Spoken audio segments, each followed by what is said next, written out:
The stock of the day is brought to you by IG, Australia's #1 CFD provider.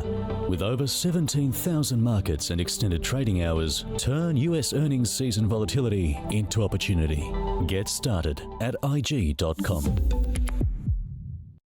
So big news in the M&A space today with the announcement that Soul Patts and Brickworks have agreed to merge, with the company saying shareholders will benefit from the significantly increased scale of the business and simplification of existing cross-shareholding. The merger creating a $14 billion business, which Soul Patts says will have increased liquidity and a significantly enhanced free float. Currently, Soul Patts has a 43% shareholding in Brickworks, and Brickworks owns 26% of Soul Patts. So the newly listed entity will be known as Topco, and we'll see Brickworks shareholders receive 0.82 Topco shares, with Soul Patts shareholders receiving equivalent shares in the new company.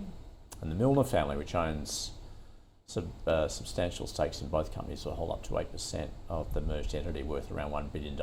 And that entity will receive commitments worth around $550 million in shares, fully underwritten by Aitken Mount Capital. So let's see where that leaves us as far as those two and the potential merger, which certainly has approval of the directors of both companies. So Mathan, I guess the question is, why has it taken so long? Yeah, I mean, there was no one else coming, right? I mean, it's almost within the family. So they own cross on each other.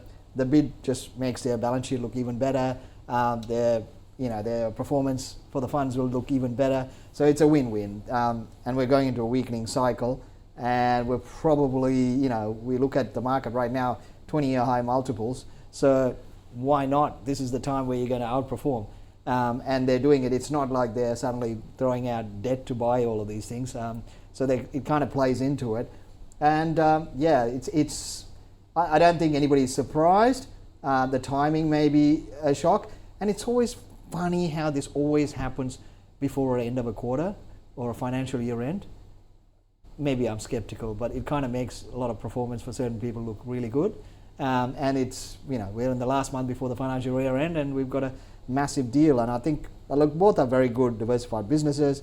I think it makes sense. There's no one else who's going to take them over because they've got cross holdings. So yeah, it makes sense. Good business. Put it together. It's even bigger and more diversified. Look, the multiples are not cheap. And after this, it's going to look even more. I'm sure there'll be cost out and synergy and all of that. But still, if you've been there, you've done well. You've been given a freebie into a financial year end. Enjoy the ride. Take the money and go. There's shorts on both of these stocks are like 1 to 2%. So it's irrelevant. They're the ones probably getting covered today. But apart from that, I don't think there's really a catalyst. It's the macro cycle. And I think it's still tough out there, but look, it's one of those, both of these are considered listed private equity businesses. They're really good businesses for the long term. Put it together, it's a really good business. So I would say if you've been in both, you're probably now going to hold a big chunk of one. So you're probably going to downsize and you can hold the other one. So you probably half your position and hold it for the long term. So it's a solid business. This is one of those businesses you hold over decades. So I think there's nothing wrong with that. It's just that you've been given a freebie, and you probably, if you held both of them, you probably have a much bigger holding in your portfolio. So you probably offload some of it, but it's a hold. Okay, Kai, what do you think? This is, Soul Patts in particular, obviously referred to as the Berkshire Hathaway of Australia. Is that overstating it?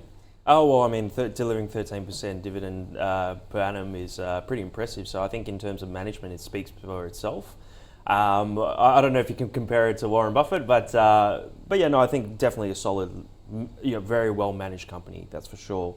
And I think Soul Patts shareholders got the better end of the stick. So after post-merger, the structure, the Soul Pattinson holders get 72% of that merged entity, whilst Brickworks gets about 19%, and the new investors, which they raised about 500 mil for the remainder.